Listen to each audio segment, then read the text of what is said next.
Hi hello నమస్తే, this is Priyanka. Welcome back to Priya's home creations.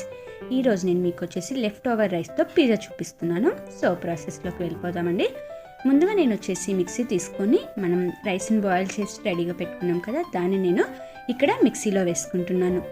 So ఇప్పుడు అవన్నీ మనం గ్రైండ్ చేసుకుని రెడీగా పెట్టేసుకున్నాము. అది పక్కకు పెట్టేసుకొని అందులో కలపాల్సిన ఇంగ్రీడియంట్స్ అన్నింటిని మనము చూసేద్దాం. సో ఒక మిక్సింగ్ బౌల్ యాడ్ చేసిన తర్వాత నేను ఇక్కడ వచ్చేసి పొటాటో, ఆనియన్స్, క్యారెట్, టొమాటోస్, అలాగే గ్రీన్ చిల్లీస్, అదేవిధంగా నేను కొరియాండర్ని బాగా చిన్నగా కట్ చేసుకొని ఇందులోకి యాడ్ చేస్తున్నాను. సో పొటాటోస్ కానీ మనం బాయిల్ చేసి స్మాష్ చేసుకొని ఇందులోకి యాడ్ చేసుకుంటామండి. వెజిటేబుల్స్ నేను చూపించినవి కాదు, మనం ఇంకా ఎక్స్ట్రా వెజిటేబుల్స్ని కానీ యాడ్ చేసుకోవచ్చు అనమాట. బట్ యాడ్ చేసుకునేటప్పుడు మాత్రం బాగా చిన్నగా కట్ చేసుకొని ఇందులోకి మనం యాడ్ చేసేసుకోవాలి. సో మనం వెజిటేబుల్స్ అన్నీ యాడ్ చేసేసుకొని మొత్తంని బాగా మిక్స్ చేసేసుకుందాము. ఇక్కడ మనము అన్నంని నేను మిక్సీకి వేసానండి. సో మీకు ఒకవేళ మిక్సీకి వద్దు అనుకుంటే మనము పొటాటో మ్యాషర్ ఉంటుంది కదా, సో దాంతోటైనా మనం స్మాష్ చేసుకోవచ్చు అనమాట. బట్ మనకు రైస్ వచ్చేసి బాగా సాఫ్ట్గా ఉంటే మనము రోల్ చేసుకునేటప్పుడు కానీ పర్ఫెక్ట్గా వస్తుంది. అందుకోసం అని చెప్పి నేను ఇక్కడ మిక్సీకి వేసాను అనమాట. అదేవిధంగా మనము బాగా మెత్తగా ఉడికించుకొని అన్నంని మనం పొటాటో మ్యాషర్తో అయినా మనము మ్యాష్ చేసేసుకోవచ్చు. ఇప్పుడు అవన్నీ కలుపుకున్నాక నేను ఇక్కడ వచ్చేసి హాఫ్ స్పూన్ వచ్చేసి నేను ఇక్కడ బ్లాక్ పెప్పర్ని యాడ్ చేసుకున్నాను. అదేవిధంగా నేను ఇక్కడ రెడ్ చిల్లీ ఫ్లేక్స్ కానీ యాడ్ చేసుకున్నాను. సో అవి వచ్చేసి మన స్పైసీకి చూసుకొని మనం యాడ్ చేసుకుంటాం. అదేవిధంగా ఆమ్చూర్ పౌడర్ని యాడ్ చేశానండి. లేదనుకుంటే చాట్ మసాలా అయినా యాడ్ చేసుకోవచ్చు. అలాగే నేను ఇక్కడ గరం మసాలాని యాడ్ చేసుకున్నాను. కొంచెం చిటికెడు పసుపు, కలర్ కోసం నేను పసుపుని యాడ్ చేసుకున్నాను. మన టేస్ట్కి సరిపడంత సాల్ట్ యాడ్ చేశాను. సో ఇప్పుడు అవన్నీ యాడ్ చేసే ముందు నేను ఒక్క స్పూను ఆయిల్, అంటే మన కుకింగ్ ఆయిల్ ఉంటుంది కదా, దానిని కానీ యాడ్ చేసుకున్నాను. సో మనం ఇక్కడ బైండింగ్ కోసం నేను వచ్చేసి ఇక్కడ వీట్ ఫ్లోర్ని యాడ్ చేసుకుంటున్నాను అండి. మనము వీట్ ఫ్లోర్ బదులు ఇక్కడ వచ్చేసి మైదానైనా యాడ్ చేసుకోవచ్చు, కార్న్ స్టార్చ్ అయినా యాడ్ చేసుకోవచ్చు. నేను మాత్రం ఇక్కడ వీట్ ఫ్లోర్ని యాడ్ చేసేసుకున్నాను. ఇప్పుడు మనం చపాతీ పిండిని ఏ విధంగా అయితే ఇది కలుపుకుంటామో ఆ విధంగా మనము మొత్తం మిక్స్ చేసేసుకుందాం. సో మనకి ఎప్పుడైనా రైస్ మిగిలినా ఇలా మనము డిఫరెంట్గా చేసి ఇచ్చామంటే పిల్లలు కానీ చాలా ఇంట్రెస్ట్గా తింటారనమాట. సో మనము అందుకోసం అని చెప్పి ఇలా డిఫరెంట్ రెసిపీస్ అనేది మనం ప్రిపేర్ చేస్తూ ఉంటే మనకు పిల్లలు కానీ చాలా ఇంట్రెస్ట్గా, అదేవిధంగా మనకు రైస్ మిగిలిపోయింది అన్న ఫీలింగ్ ఏం ఉండకుండా ఇలా ఈజీగా సింపుల్గా మనము రెసిపీస్ అనేది మనం ప్రిపేర్ చేసేసుకోవచ్చు.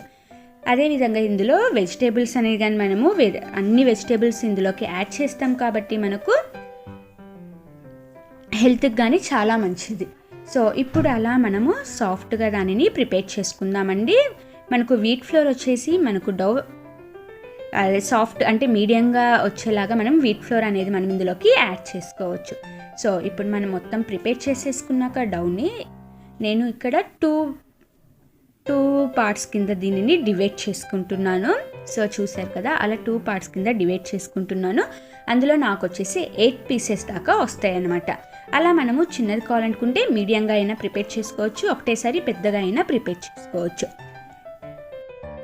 మనకు ఒకవేళ అది మీడియంగా కాకుండా మరీ లూజ్గా అనిపిస్తే మనము వీట్ ఫ్లోర్ అనేది ఇంకా కొంచెం ఎక్కువగానే యాడ్ చేసుకోవచ్చు అండి. ఇప్పుడు దాన్ని మనం రోల్ చేసుకునే కోసం కింద మనము డ్రై ఫ్లోర్ని ఒకసారి కింద స్ప్రింకిల్ చేసుకుందాం. అలా స్ప్రింకిల్ చేసేసుకొని మొత్తం మనము దాన్ని కోట్ చేసుకున్నామంటే మనకు ఈజీగా వస్తుందన్నమాట. సో మనకు ఆల్రెడీ ఇది కొంచెం సాఫ్ట్గా ఉంటుంది కాబట్టి మనం చేతితోటే దాన్ని ప్రెస్ చేసేసుకోవచ్చు. లేదు మాకు చేతితో అనేది ఈజీగా లేదు అనుకుంటే మనం రోలింగ్ పిన్, అంటే చపాతీ కర్ర ఉంటుంది కదా, దాంతో అయినా మనం రోల్ చేసుకోవచ్చు. బట్ మనకు ఇక్కడ ఈజీగా మనము చేతితోటే దాన్ని ప్రెస్ చేసేసుకోవచ్చు అండి, సాఫ్ట్గా ఉంటుంది కాబట్టి. సో అలా మనకు మరీ పతలాగా కాకుండా అలానే మరీ మందంగా కాకుండా మీడియంగా మనము దానిని ప్రెస్ చేసేసుకుందాము. అలా మనము ఈజీగా కానీ మనం కింద ఫ్లోర్ అనేది వేసుకుంటూ పైన ఫ్లోర్ అనేది వేసుకుంటూ మనము పర్ఫెక్ట్గా దానిని ప్రెస్ చేసుకోవాలన్నమాట.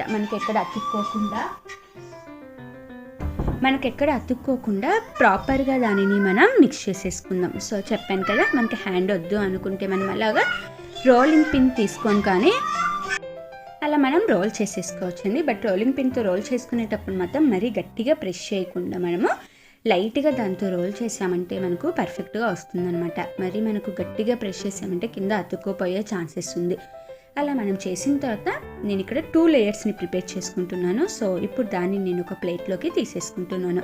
అలా మనం ప్లేట్లో తీసుకునేటప్పుడు సో జాగ్రత్తగా మనము దానిని ప్లేట్లోకి తీసేసుకుందాం. అలా ప్లేట్లో తీసేసుకొని ఇప్పుడు నేను 2వ లేయర్ని కానీ ప్రిపేర్ చేసుకుంటున్నాను. చూసారు కదా, నేను ఇప్పుడు 2వ లేయర్ని కానీ ప్రిపేర్ చేసేసుకుంటున్నానండి.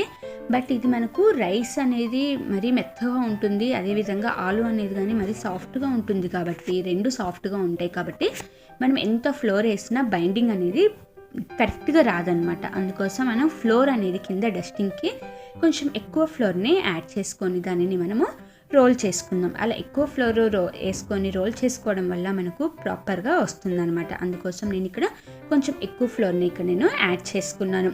అదేవిధంగా మనం బైండింగ్ కోసము ఫ్లోర్నే కాదండి, మనకు కావాలి అనుకుంటే బ్రెడ్ క్రమ్స్ అయినా యాడ్ చేసుకోవచ్చు, అలాగే అయినా ఓట్స్ని మనం మిక్సీకి వేసుకునైనా యాడ్ చేసుకోవచ్చు, దాని బదులు మనం అటుకుల్ని కానీ యాడ్ చేసుకోవచ్చు అనమాట. ఇలా బైండింగ్ కోసం మనము అన్నిటినీ యాడ్ చేసుకోవచ్చు. సెకండ్ లేయర్ కానీ రెడీ అయిపోయింది. నేను ఇక్కడ వచ్చేసి అమూల్ చీజ్ని ఇందులోకి తీసుకుంటున్నా. సో మన అమూల్ చీజ్ పెట్టుకునేటప్పుడు ఇలా చిన్న చిన్నగా పీసెస్గా కట్ చేసుకొని వాటిని మనము రౌండ్గా పెట్టేసుకుందాం. అంటే మనకు ఎన్ని పీసెస్ కావాలో అన్ని పీసెస్ కింద కట్ చేసేసుకొని ఇప్పుడు నేను చూపిస్తున్నట్లు ట్రయాంగిల్ షేప్లో నేను చేస్తున్నాను కాబట్టి పిజ్జాని అలా నేను మొత్తము పీసెస్ అనేది సెట్ చేసుకుంటున్నా. ఇక్కడ నేను వచ్చేసి 8 పీసెస్ దాకా నేను ఇక్కడ ప్రిపేర్ చేస్తున్నా. అలా మనం చీజ్ని మొత్తం పెట్టేసిన తర్వాత మనం ఫస్ట్ లేయర్ని ప్రిపేర్ చేసుకున్నాం కదా, ఆ లేయర్ని కానీ ఇప్పుడు దాని మీద మనం సెట్ చేసేసుకుందాము. దీనికి వచ్చేసి నేను ఇక్కడ నార్మల్ చీజ్నే తీసుకున్నానండి. సో మనకి ఈ పిజ్జాకు నార్మల్ చీజ్ అనేది పర్ఫెక్ట్గా సెట్ అయిపోతుంది అనమాట. సో ఇప్పుడు దానిని మనం మొత్తం సెట్ చేసేసుకొని మనకు చీజ్ అనేది ఫ్రై చేసినప్పుడు బయటికి రాకుండా ఉండడం కోసం నేను చుట్టూ మొత్తము ప్రాపర్గా దానిని ప్రెస్ చేసుకుంటున్నాను అనమాట. అలా మనం ప్రాపర్గా ప్రెస్ చేసుకున్నామంటే మనకు చీజ్ అనేది బయటికి రాకుండా పర్ఫెక్ట్గా ఉంటుంది. సో ఎక్కడైనా మనకు హోల్స్ లాగా అనిపించిందంటే చీజ్ అనేది మెల్ట్ అయిపోయి బయటకు వచ్చేస్తుంది కాబట్టి ఎక్కడ బయటికి రాకుండా మనము పర్ఫెక్ట్గా దానిని మొత్తం రౌండ్గా ప్రెస్ చేసేసుకుందాము. సో చూసారు కదా, అలా ప్రాపర్గా మనం మిక్స్ చేసేసుకున్న తర్వాత ప్రెస్ చేసేసుకున్న తర్వాత ఇప్పుడు నేను నైఫ్ తోటి మనకు కావాల్సిన షేప్లో అదేవిధంగా మనకు ఎంత సైజులో కావాలో అంత సైజులో దీనిని మనం కట్ చేసేసుకుందాం. సో చెప్పాను కదా, నేను ట్రయాంగిల్ షేప్లో చేస్తున్నాను. లేదనుకుంటే మీరు రౌండ్గా అయినా చేసుకోవచ్చండి.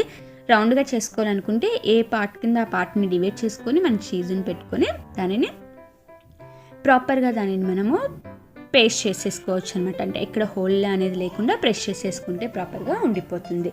సో అలా నాకు ఏ షేప్ ఇంట్రెస్ట్ ఉంటే ఆ షేప్లో మనం కట్ చేసేసుకోవచ్చు. అలా నేను మొత్తం కట్ చేసేసుకొని ఇప్పుడు నేను వాటన్నిటిని ఆ పీసెస్ అన్నిటిని నేను ఒక ప్లేట్లోకి తీసేసుకుంటున్నాను.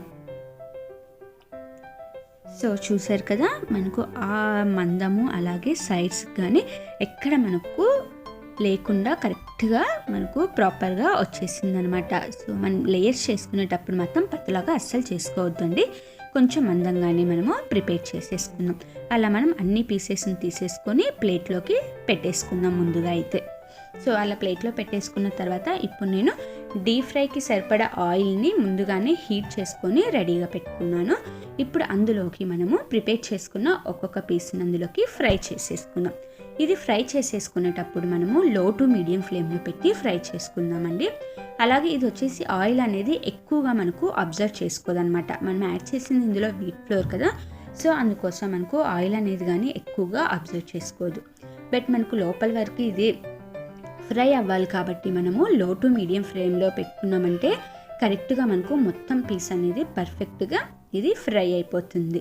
సో ఇందులో మనం మైదా అనేది యాడ్ చేసుకుంటే కొంచెం ఎక్కువ క్రిస్పీనెస్ అనేది వస్తుంది. వీట్ ఫ్లోర్ అనేది యాడ్ చేసుకుంటే ఎక్కువ క్రిస్పీ కాకుండా లైట్గా క్రిస్పీ అనేది వస్తుందన్నమాట. ఇప్పుడు దాన్ని మనము 2 సైడ్స్ మనకు గోల్డెన్ కలర్ వచ్చేంత వరకు వాటిని ఫ్రై చేసేసుకుందాము. అలా మొత్తం మనకు గోల్డెన్ కలర్ వచ్చేంత వరకు మనం ఫ్రై చేసేసుకుందామండి. ఇది మనకు ఆల్మోస్ట్ ఒక 15 to 20 మినిట్స్లో మనకు ఈ రెసిపీ అనేది రెడీ అయిపోతుంది అనమాట. సో చూసారు కదా, ఎప్పుడైనా మనకు రైస్ అనేది మిగిలిపోయింది అనుకున్నప్పుడు ఈవినింగ్ టైమ్స్ ఈ స్నాక్ అనేది ప్రిపేర్ చేసేసుకున్నామంటే మనకు రైస్ అనేది కానీ మిగిలిపోకుండా పర్ఫెక్ట్ అంటే కొత్త స్నాక్ అనేది కానీ మనకు వస్తుంది. అలాగే మనకు వెజిటేబుల్స్ అన్నీ మనం అందులోకి యాడ్ చేసుకుంటాం కాబట్టి పిల్లలకి కానీ చాలా మంచిది హెల్త్కి. మనకు చీజ్ తినము అనుకున్న వాళ్ళు ఇది డైరెక్ట్గా చీజ్ అనేది అవాయిడ్ చేసుకొని మనము ఇలా డిఫరెంట్ షేప్స్ అనేవి చేసుకొని డైరెక్ట్గా అయినా మనము రెసిపీ అనేది ప్రిపేర్ చేసుకోవచ్చు. అలా మనం ఇప్పుడు రిమైనింగ్ పీసెస్ అన్నిటిని మనం డీప్ ఫ్రై చేసేసుకుందాము. సో మనం డీప్ ఫ్రై చేసుకున్నాక ఎప్పుడైనా సరే మనము టిష్యూ పేపర్లో తీసుకున్నామంటే మనకు ఎక్స్ట్రా ఆయిల్ మొత్తం అది పీల్ చేసుకుంటుంది. సో మనకు ఆయిల్ అనేది కానీ ఎక్కువగా ఇది తీసుకోదన్నమాట. సో ఫైనల్గా మనకు కొత్త రెసిపీ అనేది రెడీ అయిపోయింది. అలాగే లెఫ్ట్ ఓవర్ పిజ్జా అనేది కానీ రెడీ అయిపోయింది. Thanks for watching my video friends. Like చేయండి, కామెంట్ చేయండి, అలాగే షేర్ చేయండి, సబ్స్క్రైబ్ చేయండి. పక్కనే బెల్ ఐకాన్ ఉంటుంది, అది క్లిక్ చేశారంటే నేను చేసే ప్రతి వీడియో మీకు వచ్చేస్తుంది.